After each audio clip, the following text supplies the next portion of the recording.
guys, welcome back to my channel. My name's Jessica Ward King, also known as the StigmaCrusher, and here in this channel we deal with issues of mental health and mental illness from my twin perspectives as a person with lived experience of bipolar 2 disorder, as well as a person with a PhD in experimental psychology. Sound like your jam? You are more than welcome here. Please remember to hit subscribe, and if you'd like to be notified each and every week when I post, hit that notifications bell as well. Remember to like and share widely. We would love to add folks to our community here. And with that, let's start stigma crushing for this week. Today, I want to talk about self-harm. And now this is a trigger warning for you. If you are battling or have battled with self-harm, discussion of it can be triggering and can trigger anxiety and depression and even a self-harm episode. So if that's you and you're feeling unsafe, please remember to turn off this video and seek support wherever you can, whether it's from a loved one or a counselor or therapist. Now, I have a personal connection to self-harm. As a young adult, I engaged in self-harm. And so I have that kind of that very personal perspective on it, but I'm also going to present some of the numbers and some of the facts that we know about self-harm. And the first one that I wanted to address is what we call it. So I remember back when I was a young adult, a lot of professionals were still using the term self-mutilation or non-injurious self-stimulation or non-injurious self-harm. Self-harm tends to be the language that is used more widely and by those who struggle with it, because self-mutilation sounds certainly much more negative, I guess, than self-harm. And I find that self-mutilation is much too strong and negative a term to use.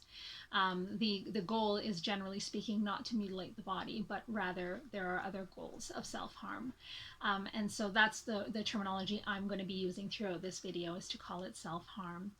And we define self-harm as deliberate self-inflicted destruction of body tissue without suicidal intent for purposes that are not socially sanctioned. And so, yes, I did read that description. And so there are a couple of really important items here. First of all, that it is intentional self-inflicted destruction of body tissue. And that can be in a variety of ways. The most common ones we discuss generally are cutting or scratching the skin or bruising the skin through various ways, or sometimes even burning the skin. It is without suicidal intent. So folks that are engaging in self-harm are not intending to die by suicide. It can happen that the wounds inflicted in the process of self-harm could end one's life by suicide, but that's not the intention. And that's a really important part of the definition of self-harm, because if it is for suicidal intention, then we kind of move it to the suicide and parasuicidal behaviors category. And then the other piece is that it's intent for purposes not socially sanctioned. And so piercing or tattooing, for example, while it is intentionally damaging the skin, those are socially sanctioned. Those would not be called self-harm. Even some BDSM practices, for example, would be classified not as deliberate self-harm for the purposes of what we're discussing. We know that about 1 to 4% of the population engages in self-harm, but when we're talking about teenagers and young adults, that number goes up to 14 to 40% of adolescents and young adults have engaged in self-harm. Now, this doesn't mean that they all have mental illness. In fact, there is quite a substantial population of those who engage in self-harm that do not have mental illness. Well, now, step back for a moment. In the DSM-5, so our most current text revision of the most current Bible of psychiatry, there is an entry for, and what is it called now? It's got a long term. Just a second, I'll find it. Yes, there it is.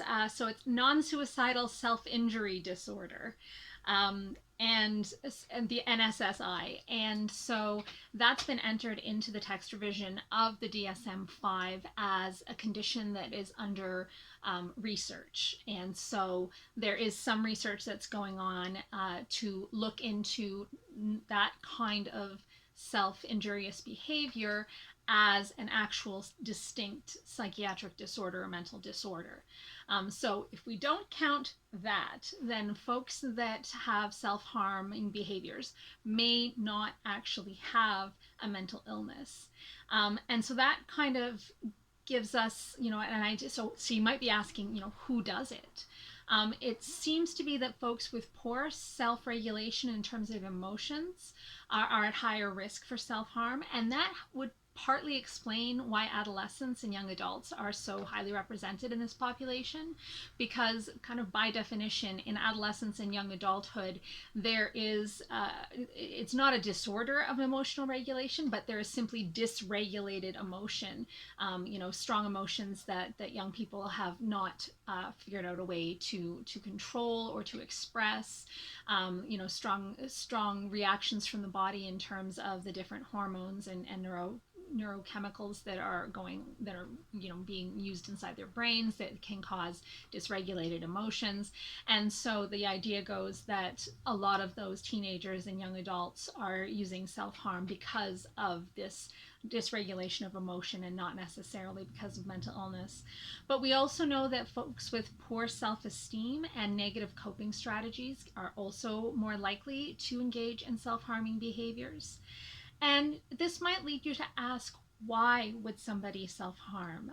If this is not something that you have personal experience in, or that someone that you love has personal experience in, it can be really difficult to understand why someone would want to intentionally harm themselves. What purpose does this serve? Because of course, evolutionarily speaking, we go to great lengths to not harm ourselves, to not get harmed. And so you might be asking, why would somebody want to do this? Well, there are a variety of reasons, and it's very, very personal and different and distinct to each individual. And in fact, the reasons can change. And so because this is a behavior, and it seems to be a self-regulating behavior, that we then put our ideas and our preconceived notions onto, we can use a variety of strategies to actually explain why we're doing the behaviors that we're doing. And so some of the reasons for this would be to make pain visible. So literally to make internal pain visible somehow on the body. And we talk a lot about how, there's increased stigma with mental illness because it is an invisible illness and nobody can actually see your psychic pain, and that self-harm would actually be a way for that individual to be able to see their pain, to in fact experience physical pain that relates to that psychic or mental pain. So it can be to be able to visualize it for oneself. It can also be as a way of demonstrating to others the internal pain. And now I remember when I was self-harming, and a lot of folks that I know that do would immediately say, no, I don't do it for anyone other than myself. I try to hide it from others. I don't want other people to see. And that was certainly my experience, but there is some research and evidence that indicates that the act of marking the body is a way to communicate with others. It's also a way to deal with feelings. And so repetitive behaviors such as skin picking or nail biting, which are kind of on the self-injury spectrum, I suppose you might say, are behaviors that we use when we are bored to self-stimulate, but also behaviors that are used when we are overstimulated to calm our nervous systems down. And so it's kind of a self-regulating behavior. And more the instances of self-harm that we're talking about here in terms of psychiatry may also serve that purpose as well. So help to regulate the body and the mind and the brain. It can also be a way to cope with grief or loss or violence or even illness.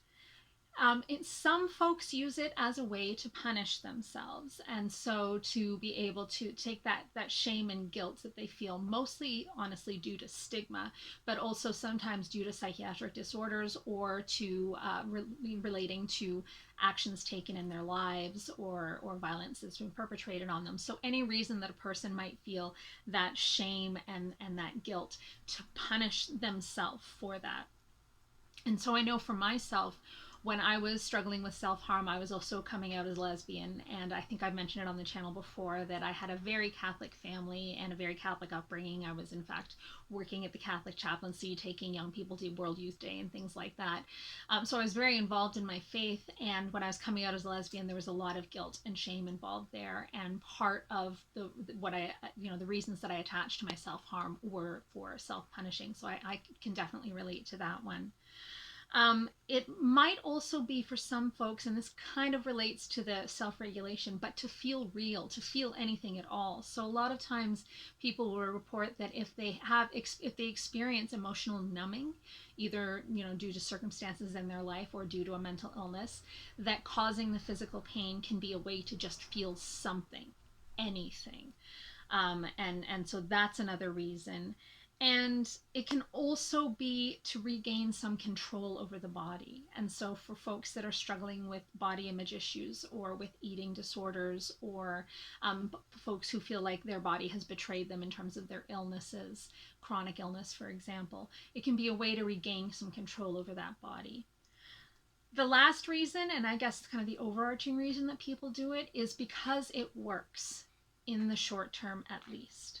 So it does serve a function of emotional regulation. It does serve a function of that punishing function, potentially reducing guilt and shame in the very short term.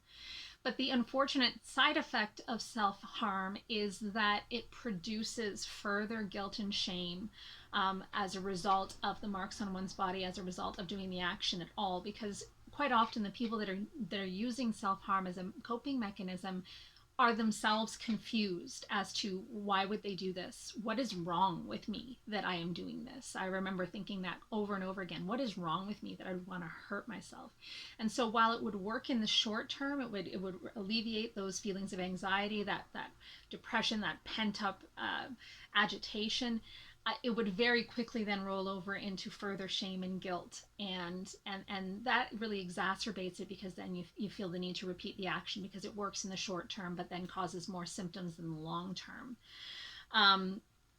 We do know other risks to this behavior are that it can increase suicidal behavior. So while self-harm is non-suicidal behavior, it can kind of escalate. So where you can see that cutting causes you to feel better, and that perhaps a deeper or bigger cut would cause even more relief. And then perhaps, well, it wasn't so hard to do that in the first place, so perhaps I could use cutting, for example, as a way to end my life. And so it can increase suicidal behavior. Of course, there's also the risk of infection. Whenever there's a break in skin due to burning or cutting or scratching, there's the risk of infection and complications that go along with that. There is also that risk, as I mentioned, of increased guilt and shame, and of serious harm. So while folks that are engaging in self-harm are not intending to, as I say, mutilate themselves, or not intending to cause ongoing bodily harm, sometimes that does result. And simply because one cannot necessarily control how badly one hurts oneself, one cannot necessarily control the impulse to do so. Now, the thing that I really want to get to in this video is, what do you do if you or someone that you love is engaging in self-harm, if you suspect that they are? So some of the signs that someone is engaging in self-harm is that you see that that low self-esteem, negative coping strategies, poor emotional regulation. And then you start seeing signs that a person is hiding injuries. So that could be wearing long sleeves even when it's hot outside, or wearing long pants even when it's hot outside, because we do know that quite often the sites for self-harm are the arms or the legs, and quite often the torso. So generally speaking, the front of the body.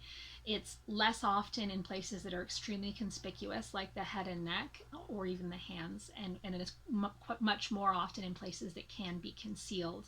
And so if you notice that someone is starting to conceal those areas of their body in ways that they wouldn't have prior, so someone that generally speaking would wear t-shirts or shorts, and they no longer are, even when the situation calls for it. Or if you notice that that there's, unsuspected blood in the bathroom, where you're not sure where this blood might have come from, but you suspect that someone might be using, tissue or something in the washroom. So you might see signs like that. You may also have the person actually telling you that they are harming themselves. And what do you do if someone you love or yourself is engaging in self-harm? So, step one, if you or someone you love is struggling with self harm, is do not judge. And I know this is a tall order. It is difficult to understand if you've never experienced it why someone would engage in self harm. And it's frightening, quite frankly, to see somebody hurting themselves. It's frightening, it's distressing, particularly if you're someone that loves someone with mental illness, or, sorry, that loves someone with self harm. I apologize. Um, it can be very distressing. You can think, what did I do wrong? How can I get them to stop? Just how can I get them to stop? And the real fact of the matter is that telling them to stop, ordering them to stop, threatening them that if they don't stop, some consequence will occur, is not going to help. If we're looking at the causes of self-harm to be things like poor self-esteem, poor negative coping mechanisms, emotional dysregulation, reaction to violence or illness, just simply telling someone not to do it is not going to be effective, and in fact is going to alienate the person. I can tell you from experience that the individual that is engaging in self harm already feels badly enough and is already scared enough and confused enough about it. And so the first step is not to judge. The second step is to be available to talk to the person about it. It can be, like I say, frightening. So you're going to want to educate yourself. You're going to want to, there are books on this. There are websites, reputable websites that you can visit that will talk all about self-harm, so you can educate yourself and be there as a resource for the person who is engaging in self-harm. You can't make them stop, and just being there isn't going to make them stop either necessarily. But being available for the person to talk to in a non-judgmental and kind of casual way can be really, really helpful. It makes that person feel less alone. It reduces the shame and guilt. It reduces the stigma, quite frankly, around self-harm, and can in fact make it less likely that the person is going to want to continue to engage in it on an ongoing basis, because they won't have that guilt and shame building up that makes them emotionally dysregulated and makes them want to harm. So it can help to reduce incidences of self-harm. You also don't necessarily want to freak out and, say you're going to tell their parents, or that they need to go to a psychiatrist or a psychologist. This is very much a case where you want to let the individual that is engaging in self-harm lead. If they are looking for help, then you can help them to find that help. You can help connect them to supports. You can connect them with a crisis line that they can use when they are feeling in crisis and when they are feeling those really powerful emotions. You can connect them with health supports in their area, with a counselor in their area, for example.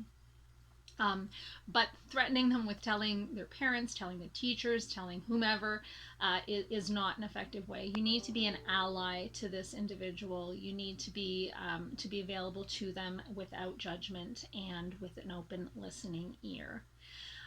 Another thing you do want to do is to, if they're willing, to enable you to do first aid on their wounds. So take a look at their wounds, see if anything needs to be, have a bandage put on it, have disinfectant put on it, or if anything in fact needs to have an actual medical practitioner care for it. Because again, reducing that shame and that guilt, by accepting what the person is doing and offering to help and offering to tend to their bodily needs, can actually be really helpful for an individual. They may say that they don't want to show you their wounds, that they're too ashamed, but you can also provide them with the materials they might need, whether that's bandages, whether that's antiseptic ointment, whatever the case is. so that they can actually tend to their body and ensure that they don't have ongoing, infection or problems.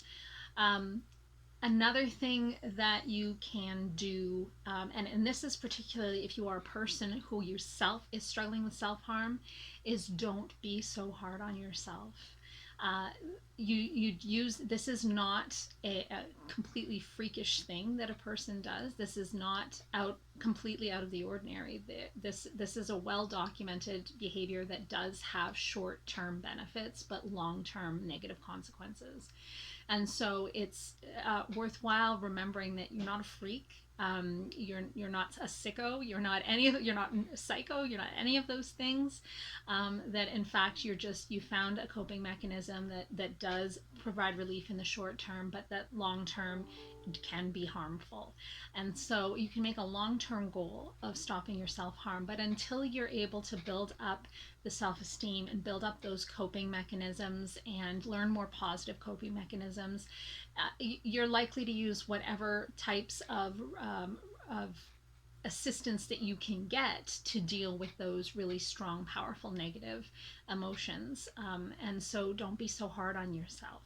You can make it a long-term goal to stop, and it is the kind of behavior, it's also can be seen as a bit of an addictive behavior, because once an individual starts, it can continue to progress, partly because of that kind of feedback loop of guilt, and then it releases the guilt, and then it induces the guilt. And so it can be a very difficult behavior to stop, and you may find that you stop for a time and then start again, and that can be extremely distressing. I remember swearing I would never ever do it again, and then when I did relapse and begin to self-harm again, I was so disappointed in myself and disgusted with myself. Don't be so hard on yourself. This is something that you can and will get through, and just reach out for the help. And if you don't find a non judgmental, accepting, helpful ear the first time you reach out again. Find someone who will help you and who will not judge you, and work on it together. This definitely is something you can overcome. A lot of folks do overcome it with time and with working on their coping mechanisms and with working on self-esteem and such. And it is something you will get through. Take it from me. I have been there. I have the scars. I try almost every day to get rid of that guilt and that shame, that stigma around self-harm, which is really why I wanted to do this video, so that people can feel less alone. And I remember too, when I did disclose to my mother that I was self-harming, I remember she was horrified. She just didn't understand. She didn't know what she could do. She was very accepting, however, and she offered, for example, to take me and buy me some bracelets, because I wanted to hide what I was doing on my arms. And so she offered to buy me some bracelets, some arm cuffs that would hide what the scars that I had, so that when I went out to interviews or anywhere, that I could hide the scars. And at the time, that was one of the most caring things she could have done. So just through acceptance and through learning to understand, and through being non-judgmental, you can find relief from this. You can get over this part of your life as well, and just keep having hope, and don't be so hard on yourself. That's what I wanted to address today. Take care of yourselves this week, and I will see you in my next one. Bye.